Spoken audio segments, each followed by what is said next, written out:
আজ থেকে 30 বছর পরে মালদ্বীপ উইল বি ডিসঅ্যাপিয়ার কমপ্লিটলি। আজ থেকে 30 বছর পরে মালদ্বীপ আর থাকবে না। এন্টায়ার কান্ট্রি ওরা কোথায় শিফট করবে, ল্যান্ড খুঁজতেছে। পৃথিবীর ভালো মন্দ দেখার দায়িত্ব আমাদের। আপনি চাইলেই লিটারিং করতে পারবেন না, যেখানে সেখানে প্লাস্টিক ফেলতে পারবেন না, চাইলেই বনায়ন ধ্বংস করতে পারবেন না, পাহাড় কাটতে পারবেন না, ওশেন গুলাতে ডাম্পিং করতে পারবেন না। এই যে এখন আপনার উত্তর মেরুতে দক্ষিণ মেরুতে বরফ গলে সি লেভেল বেড়ে যাচ্ছে, জানেন না আপনারা? যুক্তরাষ্ট্রের মানুষ তো অনেক সচেতন, আপনারা তো এগুলো ভালো জানার কথা। এই যে ক্লাইমেট চেঞ্জের কথা আমরা বলি, জলবায়ু পরিবর্তনের ব্যাপারে পৃথিবীর মোড়লরা তারা হয়রান পেরেশান, কি করবে? সাগরের পানি বেড়ে যাচ্ছে, পৃথিবীর তাপমাত্রা বেড়ে যাচ্ছে। আজ থেকে 30 বছর পরে মালদ্বীপ উইল বি ডিসঅ্যাপিয়ার কমপ্লিটলি। আজ থেকে 30 বছর পরে মালদ্বীপ আর থাকবে না। এন্টায়ার কান্ট্রি ওরা কোথায় শিফট করবে, ল্যান্ড খুঁজতেছে। আল্লাহু আকবার।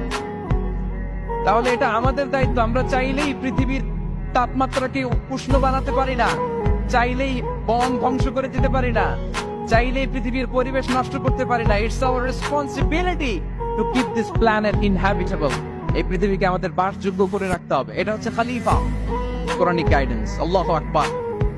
কোরআন আমাদেরকে knowledge, research, innovation, scientific and technological অ্যাডভান্সমেন্টের ব্যাপারে উৎসাহিত করে।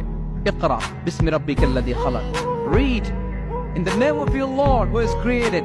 পড়ো তোমার প্রভুর নামে যিনি শিখিয়েছেন। পড়া বলতে শুধু ওই পড়া না, আপনি গবেষণা করবেন, আপনি ইনোভেশন করবেন। নিউজে দেখেছিলাম যে ভারতে মানুষ বই পড়ে পড়ে একটা নীরব বিপ্লব করে ফেলেছে ভারতে। এটা তো মুসলিম কান্ট্রিগুলো আগে করার কথা। আরব বিশ্বে তারা একটা কথা বলে যে আমরা হচ্ছে নাহনু উম্মাতু ইকরা, আমরা হচ্ছে উম্মাতু ইকরা। আমরা এমন জাতি যে জাতির প্রথম কথাই ছিল কি? ইকরা, পড়ো, রিসার্চ করো, গবেষণা করো। আমাদের ক্লাসিক স্কলাররা তারা এটা করতেন।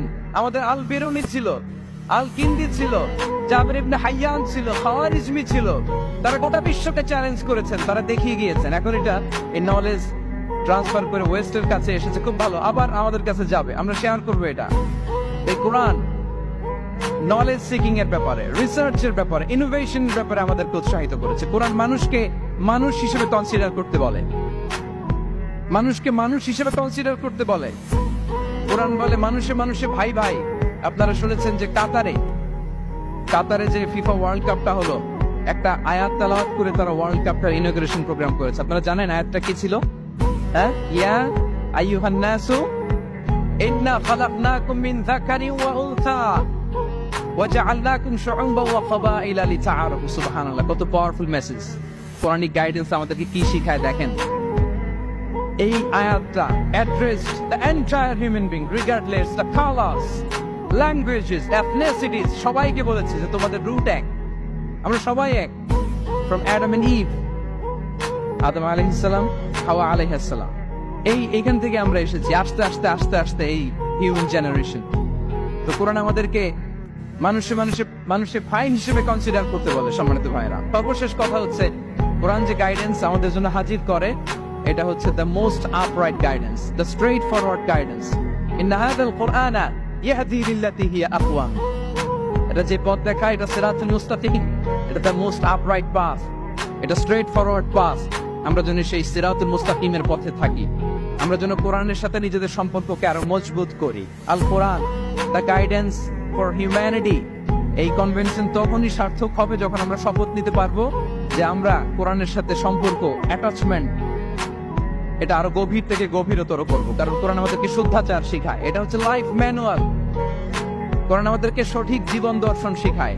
তাই প্রিয় ভাই এবং বোনেরা, আসুন কোরআনের সাথে আমরা আমাদের সম্পর্ককে আরো গভীর থেকে গভীরতর করি। কারণ কোরআনের সাথে সম্পর্ক গভীর করার মধ্যেই রয়েছে আমাদের আলোক স্নাত মুক্তি।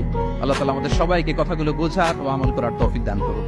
হাযা মা ইনদি ওয়াল ইলমু ইনদাল্লাহ আলাইহি তাওয়াক্কালতু ওয়া ইলাইহি উনীব। আসসালামু আলাইকুম ওয়া রাহমাতুল্লাহি তাআলা ওয়া বারাকাতুহু।